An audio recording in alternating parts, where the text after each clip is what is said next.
This video was created by VinylicPuma of VinylicPumaGaming. So if you guys have been with the channel for a while, you'll know that I'm very critical of Etech weapons. For the most part, they consume too much ammo, they don't deal enough damage, and their critical hit modifiers are lower than standard purple rarity weapons. That said, there are some really great non-unique as well as unique Etech weapons made by the various weapon manufacturers in Borderlands 2. I'd say if you're out farming for guns, these are going to be the top 9 Etech guns and weapons to keep an eye out for, as these are some of the best that are available. Number 9, the Longbow. While the Longbow doesn't fire an Etech projectile per se, it does have an Etech sniper rifle barrel and is radically different from most of the sniper rifles in the game in the sense that it shoots Minecraft-style arrows at enemies as opposed to either bullets or bits of Eridian plasma. Unlike many of the other weapons on this list, the Longbow is only available in fire element, which is unfortunate as it would make a great corrosive and possibly even a great shock variant as well. Now, you may also notice that the Longbow doesn't have a traditional sniper scope, as it's one of 3 snipers from Borderlands 2 to not have one. The other 2 being the Buffalo Sniper and the Elephant Gun Sniper Rifle, both from Jacobs. In my opinion, the Longbow is the best of the scopeless sniper rifles, especially up against enemies that are vulnerable to fire-type damage, and the crit damage you can achieve with this weapon is pretty impressive, especially up against those fire-vulnerable enemies. I really like to use this on Maya, as you can use her phase lock ability to lock enemies in place, making them much easier to crit. Otherwise, you can pick this up in Caustic Caverns by killing one of the badass creepers there. Number 8, TDR Plasma Casters.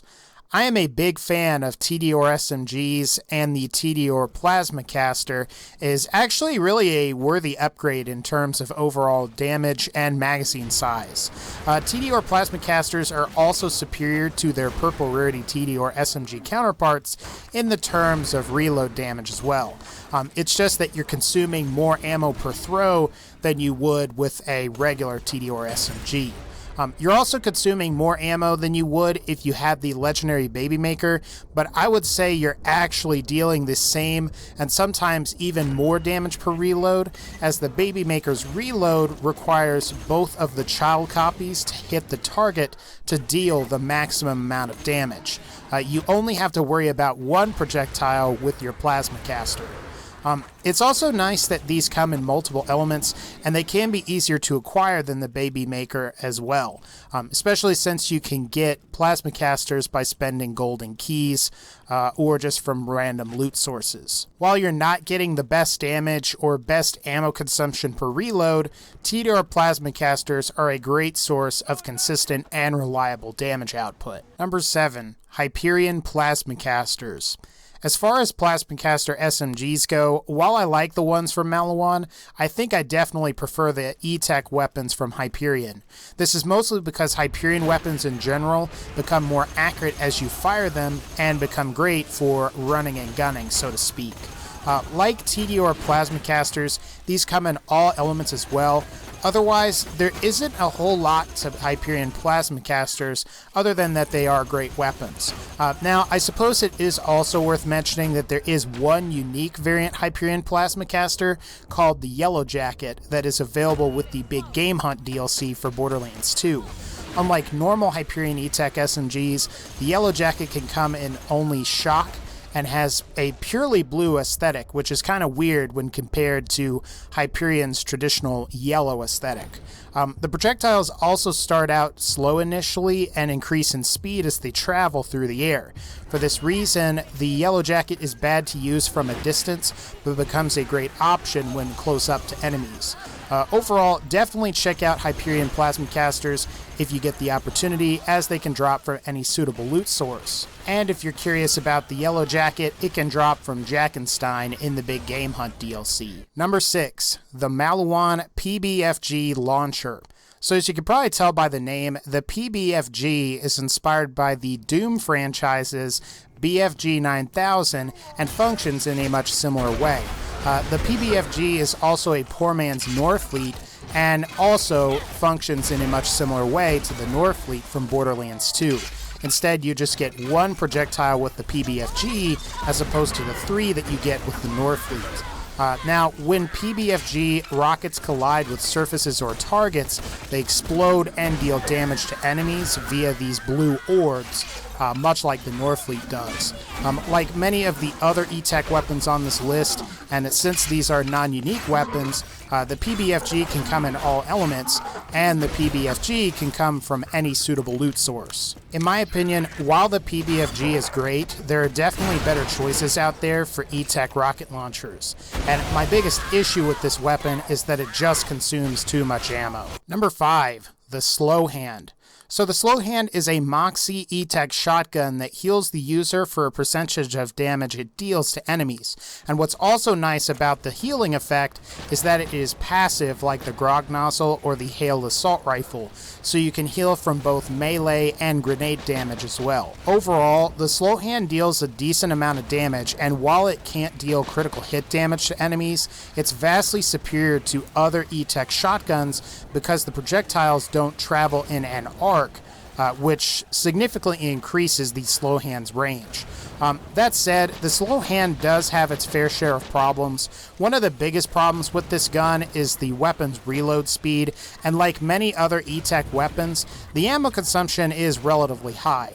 For this reason, I recommend that you use it on either somebody like Krieg, who can greatly improve reload damage and the magazine size of weapons, or on Salvador, who can regenerate the ammo you lose and combine this weapon's effects with other weapons. Now, to get the Slow Hand, you can have it drop from either Badasaurus Rex or Piston during the Torg's Campaign of Carnage DLC for Borderlands 2. Number 4, the Sword Splosion. The Sword Splosion is the only official Torg Etech weapon in Borderlands 2. It's also a unique weapon that fires swords that explode into more swords as opposed to a traditional Etech splat gun projectile. Now, like the Slow Hand, I would say that the Sword Splosion is vastly superior to your standard Etech shotguns, and while the range on the Sword Splosion it isn't quite as good as the Slow Hand, it still deals an impressive amount of damage. As I've said before, this is a really good weapon on all characters, but I think it really starts to excel on Axton because he can boost the Sword Splosion's damage via grenade damage bonuses from both your skills as well as specific class mods you can acquire. The only problem with the Sword Splosion is that if you do get too close to enemies while firing it, some of the sword projectiles can explode and deal damage to your character. Overall, if you want one, you can get a Sword Splosion during the Dragonkeep DLC from a side quest called The Sword in the Stoner. Number 3, the Vladov Topna Etech Rocket Launcher. Of all of the non-unique Etech rocket launchers in Borderlands 2, I think the Topna is the best solely because it consumes the least amount of ammo. In fact, like some of the other Vladov non-unique rocket launchers, the Topna has a chance to not consume any ammo when fired. While the Norfleet is ultimately better than the Topna's ammo consumption can make it more viable if the player doesn't have a sham shield. Not to mention, it's also a great launcher with the sham shield as well. Provided your character has skills that can significantly boost fire rate, you can actually get a decent fire rate out of this thing as well. For this reason, I think it's good on characters like Axton, Salvador, and possibly even Krieg as well. There's not really much else to say about the Topna. If you do want a Topna, you can get one of these from any suitable loot source. Number 2, the Omen. So the Omen is pretty much the best Etech shotgun available in Borderlands 2, and while it doesn't heal you like the Slow Hand and doesn't shoot swords like the Sword Splosion, the Omen has great ammo consumption and has the highest TDR reload damage for a shotgun in Borderlands 2. And it's also a pretty good straightforward shotgun as well. While the projectile pattern is a little awkward to get used to at first, if you can get all 9 projectiles or so to hit an enemy's crit spot, you can deal an impressive amount of damage. What I will admit that sucks about the Omen shotgun is that it can only drop from the Dragons of Destruction raid boss that appears in the Dragonkeep DLC for Borderlands 2. And personally, while I think the Omen is a great weapon, it's not as great as the final gun on this particular list that can also drop from a raid boss. Number 1, the Norfleet. Now, this entry should be pretty obvious. The Norfleet is one of, if not the best guns or weapons from Borderlands 2. It's essentially the best of both worlds when it comes to pure damage, as well as high area of effect and like blast radius as well. The Norfleet was designed to be able to clear out entire rooms of enemies with one blast, and I would say in most cases it does just that regardless of the difficulty that you are playing in, whether that be normal, true Vault Hunter mode, ultimate Vault Hunter mode, and beyond. Like many other Etech weapons, the Norfleet can come in all elements except explosive element. The Norfleet is a weapon that I would consider to be worth the effort that it takes to farm for it. While both Vermivorous and Hyperion are difficult bosses to defeat, both of them have the chance to drop a Norfleet launcher. I would say that the risk or challenge in this case is definitely worth the reward.